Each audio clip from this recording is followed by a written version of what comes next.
All right, guys, welcome to Drift Week. What is Drift Week, you ask?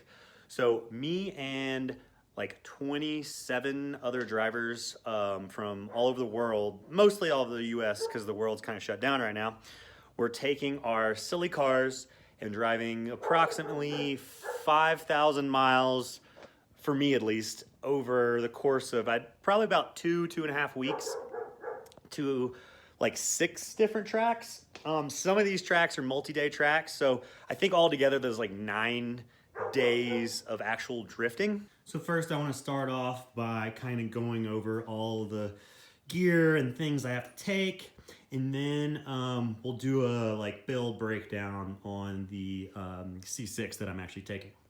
So the cool thing for Drift Week is all of our tires are going to be transported to each track, so we don't have to worry about that. We just have to worry about keeping our car running and driving it from track to track and fixing it along the way. So I'm gonna bring 4 wheels. These are 18 by 9.5 at Dohans. I don't really know the name, but they kind of match my stock wheels, sort of. But so I'm bringing 4 of those. We got helmets, gloves, straw hat, obviously need that. We got impacts and drills and all that good stuff. Bringing some extra oil, a little bit extra brake fluid. JB Quick, that stuff's always a must, need it. So we've got a front and rear tie rod for the Vet. I'm hoping if any collisions happen, those are the only things that might bust. We got a flashlight. These little jump boxes are pretty neat, so I really enjoy those. Those will start my diesel truck. It's pretty cool. We got drill bits, bag of tools, box tools, bag of zip ties. I got some electrical stuff, some wires, and multimeter just in case. Jack stands, weed sprayer. Got to keep them tires cool since with all the driving we're doing. Skateboard to get around on. I got this little tiny, I call it the baby chair, but it works good for sitting down and working low to the ground. And the cool thing is it's small, so it fits. It should fit. Also, I brought a sleeping pad, a blanket, a pillow. All right, next we're gonna go over the actual car I'm gonna be taking. This is my 2009 C6 base model. It's a LS3 car. But I got it actually at a salvage auction here in Colorado and fully rebuilt it. And I decided to do like the cool like wide body kit and all that when I rebuilt it. It really wasn't that bad. It's just some front end damage. So I actually kind of lucked out on this car. I think honestly, I picked the best car. On the first Drift Week 1, if you guys have seen any of that, when Aaron asked almost everybody, they're like, hey, what car would you pick if you could pick any car for Drift Week? And most people said Matt Field's black C6, which is funny. And I'm taking a black C6. But I've always wanted to get into one of these cars. And honestly, I think it's one of the best bangs for your buck for out the box drift car. And I wanted something that's reliable, that hopefully doesn't break, that, you know, it's not some crazy engine swapped car. I wanted something that still remained AC, heat, all the interior. Everything's pretty much stock on this car as far as like dailiness goes. But let's get into the car. So like I said, it's just a stock LS3, nothing internal, no cam as of now. I have a cam set up, just haven't put it in yet. It's just got a cold air intake, stock header, exhaust, all of that. Cool thing is I did get a DeWitt's radiator, their big giant radiator and dual spall fans. That thing, it's expensive, but I figured these cars do have heat problems, so I wanted to spend the money in the right spot. So I got that. I made some brackets because I didn't really like how it fit, but she fits in there well now. And so far I haven't drifted with it yet, but the temps, needless to say, stay pretty low. Otherwise, I just installed this nice little eBay catch can. We'll see how that works. Another cool thing we just did to the car, we just did the ACT twin disc And we pulled everything out and went through everything, checked torque tube and stuff. It's got this fake carbon. It's not real carbon. It's just fiberglass, and then just a layer of carbon on top. Hood. It looks pretty cool. It fits kind of wonky, but it's rad. It's got the full like ZR1 knockoff lip kit. It's got ZR1 style fenders because the stock ZR1 ones are expensive as shit. These are like knockoff over fenders.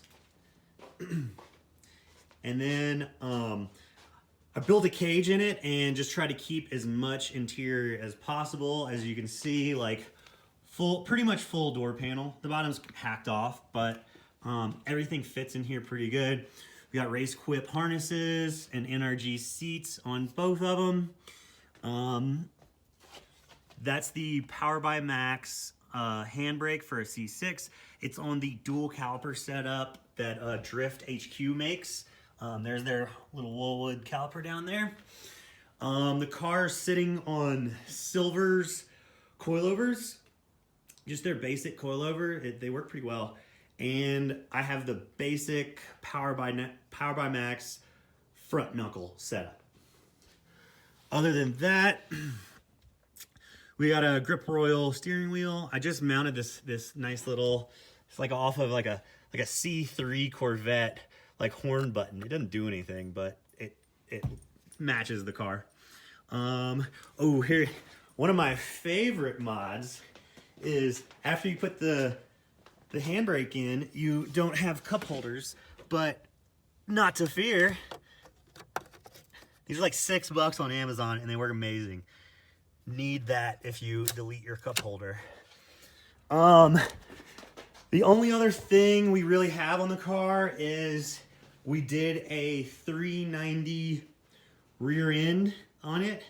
So when I pulled the whole drivetrain out, I decided to put 390s in it because they come with a 342, and that is not great for drifting. It's all the gears are so long that like you never ever use third. So hopefully now I can actually use third. Exhaust is pretty much stock. It's got some Flowmasters on it, but it's not super loud. Another cool thing I wanted to show you guys is I bought one of these little switch panels off of eBay. They're actually pretty neat. It's only like $90, but it comes with 6 relays, 6 fuses, and a whole wiring setup. So, and it's been working well pretty far.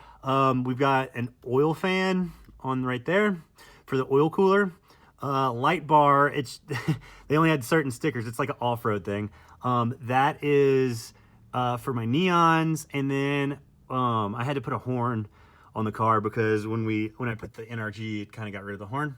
Let me show you these guys. Let's see. Oh, it's already on. Check these out. Oh yeah. Hopefully once the smoke's pouring out of these things, they'll actually kind of like light up the night, but we'll see. Harper, I know you want to come, but you can't come. There's not gonna be any room. Look at all this shit I gotta bring. You're not gonna fit.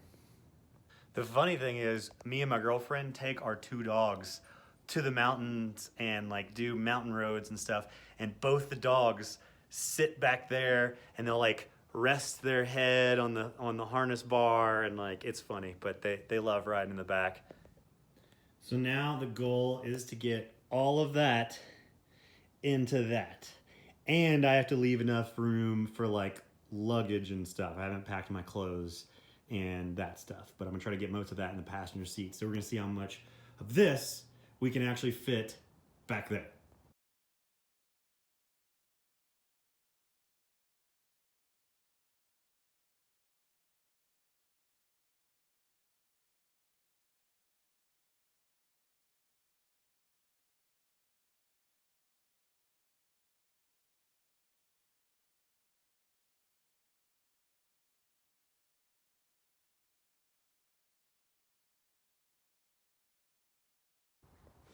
All right, we got everything I wanted in the vet. Pretty pumped on this car. I mean, like, this thing has a full roll cage. I built it to FD spec, and all of this shit still fits in the hatch.